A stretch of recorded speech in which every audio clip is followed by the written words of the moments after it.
할렐루야. 치료 말씀 TV 채널에 들어오신 구독자 여러분, 예수님 이름으로 축복하며 인사드립니다.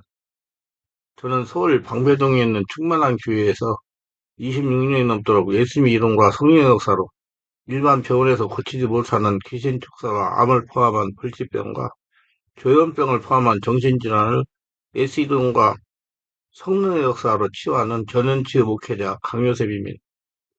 지난 26년 세월 동안 수많은 환자를 예수님 이름으로 치유하여 사람답게 살아가도록 인도했습니다. 지금도 매주 월, 화, 금, 토요일 10시부터 12시까지 성령 은사, 성령 충만, 치유 안수기도, 깊은 기도, 치유 집회를 진행하고 있습니다. 주일 예배는 10시 20분에 시작하는데 주일날도 예배 후에 40분 이상씩 기도하면서 담임 목사가 일일이 2회 이상 안수기도를 해드립니다. 이때 성령 세례가 임하고 귀신이 떠나고 마음의 상처가 치유되고 고질병과 불치병이 치유가 됩니다.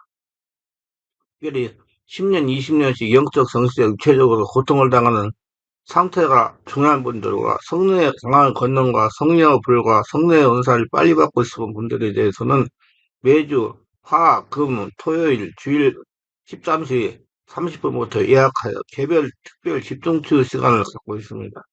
한 번에 2명밖에 할 수 없으므로 필히 일주일 전에 예약을 해야 됩니다. 예약하고 있으면 단기간에 자신의 눈과 몸으로 느끼고 주변 사람들이 알아볼 정도로 획기적이고 강력한 능력과 치유가 체험적으로 실제적으로 나타나 사람답게 살아갈 수가 있습니다. 절대로 의심하지 마시고 꼭 해결받게 말겠다는 믿음을 가지고 예약하고 오시면 여기서도 저기서도 해결하지 못한 영적, 정적, 육적 치유가 귀신이 떠나가고 성령의 권능이 나타납니다. 반드시 일주일 전에 전화 확인하시고 예약해야 됩니다. 이 유튜브 강의는 제가 26년 동안 사역하면서 체험한 100여 가지 저서 중에서 한 권 한 권 정성을 다하여 강의하는 것입니다. 신의 세계에는 성령 하나님이 계시고 마귀 귀신이고 구원받은 성도들을 돕는 천사가 있습니다. 이들이 사람에게 침입하는 것은 대상의 사람의 초청이나 협조를 얻어서 침입하는 것을 보입니다. 그러나 마귀 귀신은 동의 없이 어떤 죄악이나 무의식적인 행동을 통해서 침입합니다. 점을 치거나 예언을 하고 하면 귀신이 침입하거나 성령 하나님께서 지배하거나 둘 중에 하나라는 것입니다.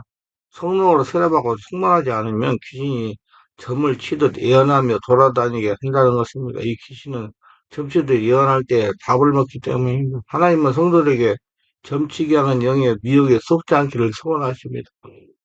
무당에 가서 점치는 것만을 말하는 것은 아닙니다. 교회 안에 예언하여 주기를 좋아하는 무당이 있다는 것입니다.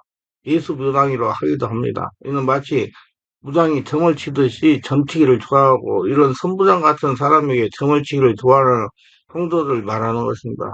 성도에게 점치는 영이 역사하면 예언을 듣는 것을 즐겨합니다. 또 예언사가 있다고 자랑하면서 다른 성도들이 접근하여 예언을 하려고 합니다. 우리가 분명히 알아야 할 것은 하나님은 내일 일을 염려하지 말라고 말씀하셨습니다. 그리고 예언은 본인이 직접 하나님께 기도하여 드려야 됩니다. 후손이 되기 위해서 일정한 절차를 통과하게 됩니다. 먼저 점치게 하는 영이 자신을 사로잡는 과정을 거치는데 이 과정을 흔히 무병이라고 부릅니다. 신병이라고 하기도 합니다. 이름 모를 질병으로 인해서 밤잠을 못 자는 고통스러운 나날들을 보내게 되고 마침내는 무당을 찾게 됩니다. 축사자를 찾는 경우가 있는데 이 경우 그 사람을 괴롭게 하는 점치게 하는 영을 이길 수가 있는 강력한 능력을 가진 사역자 아니면 감당이 되지 않습니다. 치유하려면 오래 걸리고 자유하려면 시간이 오래 걸리면 인내하고 꾸준히 해야 됩니다. 1년 이상 걸리기도 하기 때문입니다. 의식을단해야 귀신에게 자유함을 받습니다. 기도원도 가보고 병원에도 가보았지만 고침받지 못하여 마지막으로 할 수 없이 무당을 찾는 경우가 있습니다. 그렇게 해서 내린 곳을 받게 되면 점치는 무당이 되는 것입니다. 이런 사람을 통틀 샤먼이라고 부릅니다. 이 샤먼의 영에 잡히면 꼭 무당이 되지 않더라도 무당과 같은 점치는 일을 하게 됩니다. 정식적인 과정을 거쳐서 무당이 되면 무당 세계의 질서와 유기에 따라 행동하게 됩니다. 무당에 대한 사회적 인식이 좋지 않기 때문에 최근에는 젊고 지식 있는 사람들은 자신들의 품위를 높이려는 노력을 많이 합니다. 그래서 점집을 우등충하고 고립된 분위기에서 벗어나 밝고 격이 있는 분위기로 만들어 카페라고 지칭하기도 합니다. 제학가의 젊은이들을 겨냥해서 하드 카페가 생긴 것이 어제 오늘 일이 아닙니다. 자신들을 무속이라고 부르지 않고 선사라고 부릅니다. 불교의 선사와 발음은 같지만 전혀 다른 용어입니다. 이렇게 점치는 영이 들어와 무속인이 되게 하는 경우와 그들의 영에게 정해지지만 낮은 단계의 점치는 영에 휘말리게 되면 어설픈 점쟁이가 됩니다. 이들이 내린것을 받지 않았기 때문에 정설성이 확립되지 않았습니다. 그리고 전통적인 사원이 거치는 무병이나 신병이나 내린것을 거치지 않았습니다. 그러나 이들 역시 무당처럼 주문을 외우거나 신접하는 사람이 되거나 영매가 되거나 죽은 혼을 부르는 일을 하게 됩니다. 무속인 협회에 속하지 않는 사람을 그들은 사비 무속이라고 부릅니다. 이런 유형의 사람들이 기독교 교회 예배당에도 있습니다.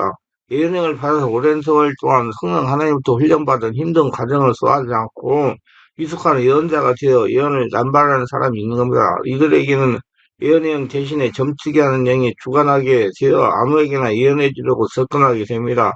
예언의 삼각산에 많은 사람들이 기도하기 위해 찾을 때 그곳에 그런 사람들이 많았습니다. 그래서 예전에 삼각산에 그 기도원에서 주의하라고 경고하기도 했다고 합니다. 그리고 사람들이 많이 몰리는 기도원에도 많이 있기 때문에 기도원에서는 이런 사람들을 각별히 주의할 것을 당부하기도 했습니다. 이들은 교묘하게 위장해가지고 여성 성도들에게 접근해서 예언을 해줍니다. 이들은 어떤 대가를 바라는 것이 아니라 다만 예언하고 습하는 것입니다. 그래서 자기하고 맞으면 가스라이팅 해가지고 계속 끌고 다니는 겁니다. 미혹하는 영, 속이는 영, 점치게 하는 영은 예언하면서 말할 수 없는 즐거움을 느끼게 합니다. 점치게 하는 귀신이 점칠 때 밥을 먹기 때문입니다. 마약 중독자가 약물에 도취되었을 때는 황홀하지만 깨고 나면 비참함을 느끼지만 시간이 지나면 다시 약물을 접하지 않을 수 없는 가혹한 고통을 겪습니다. 흡연자 역시 마찬가지로 흡연하면 머리도 무겁고 가래도 생기지만 시간이 지나면 다시 충동을 휘말려 견딜 수 없습니다.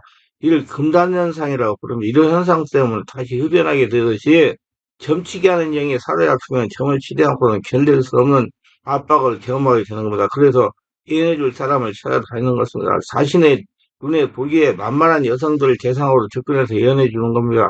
이들 안에 있는 점치게 하는 영임으로 사람들은 쪽지게처럼 지나가는 일들을 알아맞히듯이 그렇게 신통력을 발휘하기 때문에 속아 넘어가는 것입니다. 그래서 자기 예언을 해주고 자기를 따라다니면서 그 자기에게 문제 있으면 와서 얘기를 하고 가스라이팅 해가지고 심리적 지배를 하는 것입니다. 이들의 입에서 하는 말을 하고 있지만 실상 광명한 천사로 위장한 귀신 역사라는 거라 이런 사람들은 더 많은 기도를 하고 더 많은 신령한 것처럼 보입니다. 이들은 미치게 하는 영 귀신 들림과 전혀 다르기 때문에 분명한 이성을 가지고 있습니다. 그리고 자신이 하는 일에 대해서 자부심을 가지고 있기 때문에 그런 영에 속하게 되면 그를 추종하게 되거나 그 일을 옹호하게 됩니다. 이런 영의 기회를 장악하게 되면 거룩한 모습으로 일어나기 때문에 쉽게 드러나지 않습니다. 그러나 이들은 결국 귀신에 그하듯이 하나님을 영화롭게 하는 것이 아니라 목사 자신을 영화롭게 하며 또 점치게 하는 예언하는 그런 사람을 영화롭게 하며 성도를 유익하게 하보다도 속박과 올무에 빠지게 하고 가스라이팅 해가지고 자기 종을 만드는 것입니다. 점을 보는 사람은 마치 연속극에 빠지듯이 계속 점습을 들락거리게 됩니다. 이처럼 이런 점치는 영을 가진 사람과 접촉하게 되면 계속 관계를 맺긴다. 그 영향에서 벗어날 수 없게 되어 속박당하게 됩니다. 그들에게 얽매여 그들 안에 누릴 수 있는 자유함이 사라지게 되고 그들 지시를 일방적으로 따를 수밖에 없게 되는 상황에 이르게 되는 것입니다. 목회자라고 해서 다 여기에서 이해가 없습니다. 단임 목회자가 이런 영에 사로잡히게 되면 성도를 해바라기 성도로 만들게 됩니다. 오직 단임 목사만 바라볼 걸 요구합니다. 어떤 곳을 또 가지 말고 그 어떤 설교도 듣지 말고 어떤 집회도 참석하지 말고 오로지 귀 안에만 머물도록 강요합니다. 오로지 자기 가르침 외에는 그 어떤 가르침에도 관심을 두지 말 걸 강요하는 것입니다. 문제가 있으면 자기에게 와서 물어보고 행동하라고 합니다. 그래서 심리적 지배를 하는 겁니다. 이런 태도는 이단의 영이 일반적으로 취하는 태도와 같지 않습니까?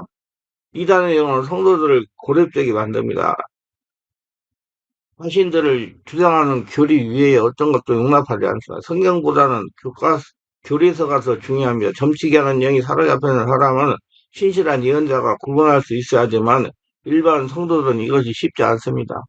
점치게 하는 영을 성경에서는 사술형이라고 말로 표현하기도 합니다. 비전성경 사전에 하면 사술이란 마술이나 점 등을 이용하여 사람을 현혹시키는 술법을 말하며 사술, 복술, 점 등을 사용하는 것을 하나님께서 기뻐하는 방법이 아닙니다.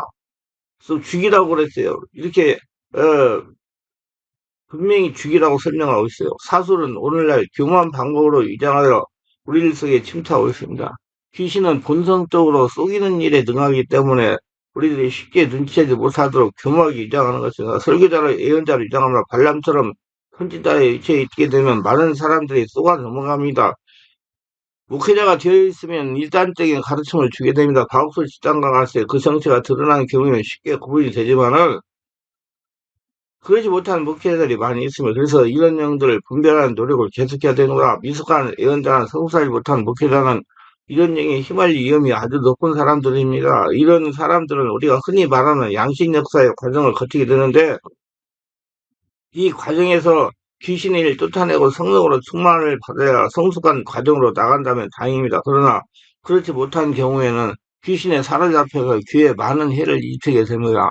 이들도 자기를 알고 바르게 알아가지고 성령을 세례받고 충만받고 내면의 상처를 치유해가지고 온전히 할례가 되면 하나님께로 쓰임을 받을 수가 있습니다. 그러나 그걸 모르면 예수 믿고 신앙생활을 해도 자꾸 귀신의 짓을 하기 때문에 나중에는 잘못될 수가 있다는 얘기입니다. 이거는 제대로 분별하는 일이 쉽지 않을 뿐만 아니라 자신의 역사는 귀신에게 썩으면 그 썩음수에 빠져 쉽게 빠질 수 없게 됩니다. 사울왕에 귀신이 임하자 그는 자신의 행위를 계속 변명하기 바빴습니다. 사무엘 현재 지적에도 불구하고 그는 계속 자신의 행위를 변명했습니다. 자신이 잘못된 귀신을 속골자고 깨닫고 회개하고 귀신을 쫓아내는 적극적인 치유가 없으면 그는 그 영으로부터 계속 벗어날 수 없게 됩니다. 점치는 귀신은 역사하는 성도는 다른 사람에게 접근하여 점을 치기만 하는 것이 아닙니다. 성도에게 점치는 귀신이 역사하면 점을 치기를 즐겨야 점치는 영의 미혹에 속아서 가정을 보살피지 않고 가산을 탕진하는 경우가 많습니다. 이것저것 예언해주는 사람 쫓아다니면서 문제를 일으킬 수도 있다는 얘기예요. 아주 두려운 영이 점치는 귀신입니다. 하루속히 자신을 감찰하여 인정하고 성능하서 어머머로 오래 기도하여 점을 치는 귀신을 몰아내고 도망치게 해야 됩니다. 미호경에 사로잡힌 사람들의 특징은 변명한다는 겁니다. 그리고 광명한 처사로 자신을 위장하고 계속 그 일을 한다는 겁니다. 최근 타락하는 교회 지도자들이나 정치 지도자들이 이런저런 변명으로 자신을 억울하다고 계속 호소하는 모습을 봅니다. 교도소에 들어가서도 억울하다고 합니다. 우리 윤 씨를 봐더라도 꼭 그 자기의 잘못을 밑에 사람한테 전가시키지 않습니까? 정치적 음해라고 주장합니다. 비록 그것을 음해라고 할지라도 신실한 지도자를 마치 주님을 그랬듯이 잠잠할 겁니다. 이사야가 주님을 이렇게 설명했습니다. 그가 곤욕을 당하여 괴로울 때에도 그의 입을 열지 아니하였으며 마치 도수장으로 끌려가는 어린양과 털 깎는 자 앞에서 잠잠한 양같이 그 입을 열지 아니하였도다. 이사서 53장 7절. 억울하기로 따지면 예수님보다 더 하는 사람이 어디 있겠습니까? 그들 중에는 이미 법원의 판결을 받아 유죄학생이 되었음에도 불구하고 그 판결에 부당하다고 주장합니다. 세상에 온갖 조롱거리를 만들고 그리고 수많은 교회 지도자에게 도매금으로 해를 입혔음에도 불구하고 아무런 반성도 없이 계속 자신의 결정만을 주장하는 것은 결코 주님을 닮은 모습이 아닙니다.